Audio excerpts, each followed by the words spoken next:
Hi అండి, నేను మీ శివాన్ అండి. ఇక్కడ నర్సాపేట దగ్గర సాతూరు అనే గ్రామం దగ్గర ఉన్న గురిజోల్ గ్రామానికి వచ్చామండి. రైతు గారి దగ్గరికి వచ్చామండి. రోడ్డుని వెళ్తుంటే నర్సాపేట నుంచి గుంటూరు వెళ్తుంటే రోడ్డున తోట చూసామండి, మిరప తోట.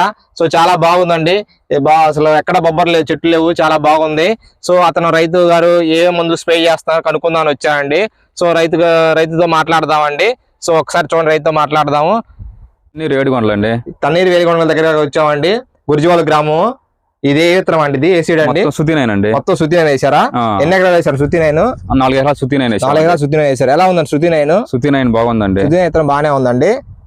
ఓకే, మీరు ఏ ముందు స్ప్రే చేశారు ఇప్పుడు దాకా? ఫస్ట్ రోగాలు కొట్టాము. ఫస్ట్ స్ప్రే రోగాలు స్ప్రే చేశారు. రెండో స్ప్రే ఏం చేశారండి? తర్వాత నౌకరాలను ఇంకో మందు ఆర్తిని కలిపి కొట్టారు. నౌకరాలతో పాటు ఆర్తిని కలిపి కొట్టారు. చాలా తక్కువ ఖరీదు మందులు కొట్టారు. బాగానే ఫస్ట్ రోగాలు కొట్టారు ఫస్ట్ స్ప్రే. రెండో స్ప్రే వచ్చి నౌకరాలను ఆర్తిని కొట్టారు. మూడో స్ప్రే ఏం చేశారండి?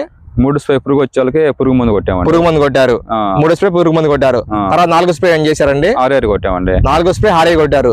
హారేరు ఎలా కొట్టారు? నిమ్మ మీద కొట్టారు లేకపోతే వర్షం పడిన తర్వాత కొట్టారు? వర్షం పోయిన ఒక 20 రోజులు నాకు కొట్టాం. హారేరు వర్షం పడిన తర్వాత అది నిమ్మ ఉన్నప్పుడే కొట్టారు హారేరు. మరి హారేరు కొట్టిన తర్వాత మీకు ఏమైనా ఉపయోగం ఉందండి? హారేరు కొట్టిన తర్వాత బాగా ఎంత వచ్చింది, కొమ్మలు బాగా వచ్చినాయి అండి. తంతి కొమ్మ బాగా వచ్చింది. హారేరు దేనికి ఉపయోగపడిందండి మీకు? తంతి వచ్చింది, దోమకాయ అంటే గ్రోత్ కి ఉపయోగపడింది, బాగా పెరుగుదలకు బాగా ఉపయోగపడింది. తంత సైడ్ కొమ్మలు వచ్చాయండి? వచ్చినాయండి. సైడ్ కొమ్మలు వచ్చినాయి. అంత ముందు తోట ఇంత హైట్ లేదు తోట. ఎంత కొంచెం ఎంత అడుగెత్తి పెరిగింది, అప్పుడు అడుగెత్తి పెరిగింది. సో హారేరు కొట్టడం వల్ల మీకు చాలా వరకు పెరుగుదల వచ్చింది. కొమ్మలు గానీ తెల్లదోమ కూడా ఏమైనా కంట్రోల్ అయిందండి? అయిందండి. నల్లి? అవును. అంటే మీకు ఇగురు కానీ అంతా బాగుంది, అంతా బాగా. పురుగు దోమ వచ్చింది, వైగోను మూమెంట్ ఓడి కొట్టాను. ఒక మెద్దానం వచ్చింది కాబట్టి పురుగు దోమ వస్తాయని చెప్పేసి మూమెంట్ ఓడి కొట్టేశారు. వైగో కూడా స్ప్రే చేశారు. పురుగు కూడా కంట్రోల్ అయిపోయిందండి మీకు. చేను అయితే బాగుందండి రైతు గారిది. మనం చూసుకోవచ్చు అండి. చేను చాలా నీటి గారండి. మొత్తం 8 ఎకరాలు అండి బిట్టు మొత్తం మిరపతోట. 4 ఎకరాలు అండి. 4 ఎకరాలు. 4 ఎకరాలు సుద్దినే వేశారు. 4 ఎకరాలు సుద్దినే. ఈ 4 ఎకరాల్లో కూడా బొబ్బరి చెట్లు గట్టిగా 10 కూడా లేవు నాకు తెలిసి. చేను మొత్తం మీద ఏడో ఒక 5-6 చెట్లు మొత్తం నాకు కనపడి చేను మొత్తం తిరిగితే చాలా తక్కువ ఉన్నాయి చెట్లు అండి. సో రైతు గారు చాలా తక్కువ రకం మందులు వేశారు ఇప్పుడు దాకా. ఫస్ట్ స్ప్రే వచ్చేసి నౌకరాన్ వేశారు. రోగాలు వేసారు ఫస్ట్ స్ప్రే. సెకండ్ స్ప్రే ఏం వేశారండి? నౌకరాన్ వేశారు. సెకండ్ స్ప్రే వేశారు. సో మీరు చాలా తక్కువ రకం మందులే కొట్టారు. 3వ స్ప్రే వచ్చేసి పురుగు మందు కొట్టారని చెప్పారు. 4వ స్ప్రే వచ్చేసి హారేరు కొట్టారు, పెరుగుదల కోసం కొట్టారు. 5వ స్ప్రే వచ్చేసి మూమెంట్ ఓడియోను వైగో కొట్టాం. మూమెంట్ ఓడి వైగో. అంటే మీకు 5 స్ప్రేలకి చెట్లు కూడా బాగా కమ్మినాయి అండి, బాగా బుట్టలాగా వచ్చేసి. 5 స్ప్రేలకి చాలా తక్కువ పెట్టుబడితోనే మన ఏడుకొండల గారు చాలా వాటికి డబ్బులు బాగా అదుపు చేసుకొని సేవ్ చేసుకొని చాలా వాటికి మందులు కొట్టారు. ఎక్కడ బొబ్బర్ కూడా లేదు. చాలా ఏరియాలో బొబ్బర్ వస్తుంది కానీ మన ఏడుకొండల గారి చేనులో బొబ్బర్ లేదు. పక్క చేనులో అక్కడ చూసాను ఆల్రెడీ బొబ్బర. కానీ ఏడుకొండల గారి చేరు శృతి అని తెచ్చుకున్నారు.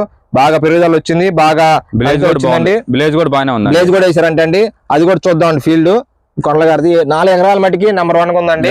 మొత్తం కమల్ సార్ ఇచ్చాడండి. విత్తనాలు ఎక్కడ తెచ్చుకున్నారండి? కమల్ సార్ ఇచ్చాడు, నందిగంలో వేయండి. నందిగంలో కమల్ గారి దగ్గర తెచ్చుకున్నారు విత్తనాలు. బాగుంది. 4 ఎకరాలు తెచ్చుకున్నారు. శృతి నేను వేసారు మీరు?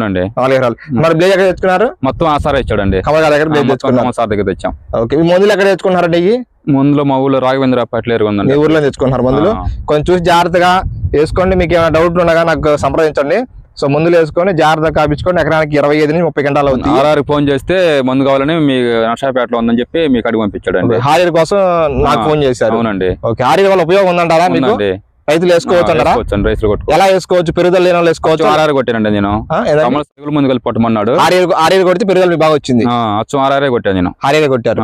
హారేరు కొడితే మీ పెరుగుదల బాగా వచ్చిందండి. దానివల్ల ఉపయోగం ఉంది, రైతులు వాడుకోవచ్చు. పెట్టుబడి ఎక్స్ట్రా ఇద్దరు ఎందుకు మళ్ళీ తెగులు ముందు మళ్ళీ 1400 తర్వాత చూసుకొట్టుకుందాం అని చెప్పి ఆర్ఆర్ కొట్టాను. బాగా పనిచేసింది. హారేరు ఏం కలపలా కొట్టే బాగా పనిచేసింది హారేరు. సో చూసుకోవచ్చు. 4 ఎకరాల తోట చాలా బాగుందండి. సో బొబ్బర్ అయితే నాకు ఎక్కడ కనపలేదు. తోట వేసి ఎన్ని రోజులు? 50 రోజులు అవుతుందండి. 40 నుంచి 50 రోజులు అవుతుంది అన్నారు రైతు గారు సుమారుగా. సో చూసుకోవచ్చు. నేను 4 ఎకరాలు పెట్టి చూపిస్తున్నాను. చాలా వరకు నీట్ గా చాలా బాగుందండి. బొబ్బర్ అసలు ఎక్కడా లేదండి. చేను మొత్తం మీద గట్టిగా 10 చెట్లు కనపడ్డాయండి. సో మీరు కూడా మందులు చూసుకొని జాగ్రత్తగా కొంచెం తక్కువ పెట్టుబడులు చూసుకోండి. అవసరానికి మందులు వాడుకోండి. ఎక్కువ ఖరీదు పెట్టి మందులు కూడా తెచ్చుకోవద్దు. చూసుకొని మన చేలో ఉన్న పరిస్థితిని బట్టి మందులు వాడుకోండి. పరిస్థితి తెలియకుండా ఏ పడితే మందులు వాడుకోవద్దు. చేలో నల్లి ఉందా, దోమ ఉందా, తామర పురుగు ఉందా, మామూలు పచ్చ పురుగు, అద్దె పురుగు ఉందా చూసుకొని వాటికి మాత్రమే మందులు వాడుకోవాల్సింది నేను కోరుచున్నాను అండి. అంతేగాని ఎక్కువ పెట్టుబడి పెట్టి అనవసరం మందులు కొట్టుకొని ఇబ్బంది పడొద్దండి. ఏ పడితే మందులు జాగ్రత్తగా వాడుకోండి. మన రైతు గారు కొండల గారు కూడా చాలా తక్కువ పెట్టుబడితో మందులు వాడారండి. సో మీరు కూడా 6 స్ప్రేలు చేశారన్న రైతు గారు, మీరు కూడా వాడుకోండి. సో థ్యాంక్ యూ అండి. నా ఛానల్ సబ్స్క్రైబ్ చేయండి, లైక్ చేయండి.